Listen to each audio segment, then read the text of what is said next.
పూరా లోకల్.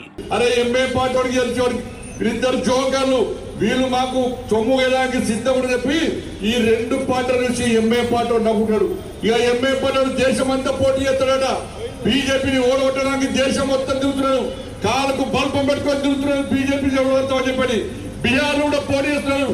అరే మా జుబ్లీస్ లో తుర్కోల ఓట్లు ఎక్కువ నేను విరవిగా ఎంఏ పార్టీ ఇలా జుబ్లీస్ లో ఎందుకు పోటీ చేస్తున్నదో ఎంఏ పార్టీ స్పష్టం చేయాల్సిన అవసరం ఉంది.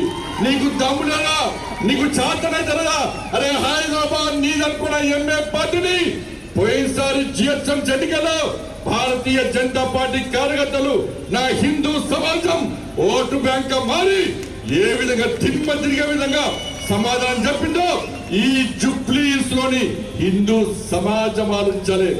ఇలా ఎంఏ పార్టీ ఇలా దోబుతుందన్న.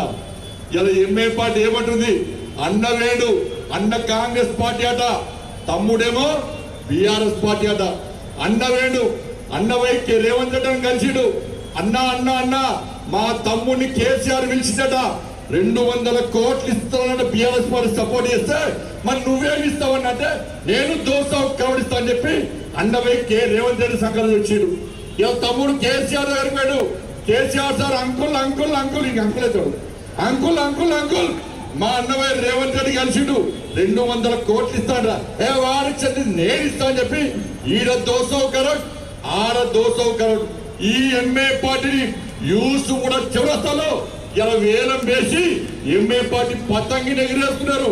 ఎంఏ పార్టీ పతంగిని ఎగిరేస్తే దారం ఒక్కటే ఉంటది, కానీ ఎంఏ పార్టీ ఒక దారం రేవంత్ రెడ్డికి ఇచ్చుడు, ఇంకో దారం కేసీఆర్కి ఇచ్చుడు. గుంజేది గుంజుతున్నారు. అలా బీఆర్ఎస్ పార్టీ పే చేసి బీజేపీ పే చేసింది. ఆ గతానికి పక్కా తెగొడతాం. ఈ జుబ్లీస్ లో బీఆర్ఎస్ పార్టీ కాంగ్రెస్ పార్టీ సంఘటనతో చూడడానికి ఇలా భారతీయ జనతా పార్టీ కార్యకర్తలు సిద్ధంగా ఉండాలని చెప్పి అందుకే హైదరాబాద్ తీసుకొచ్చింది.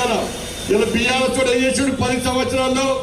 అలా సల్కాం చెరువులో ఎంఏ పార్టీ వాడు కాలేలు కట్టుకుంటే ఇలా కబ్జాలు చేసి కాలేలు కట్టుకుంటే వ్యాపారం చేస్తే వాటితో పార్ట్నర్షిప్ పెంచుకొని బీఆర్ఎస్ పార్టీ పొట్టు పైసలు చంపారు.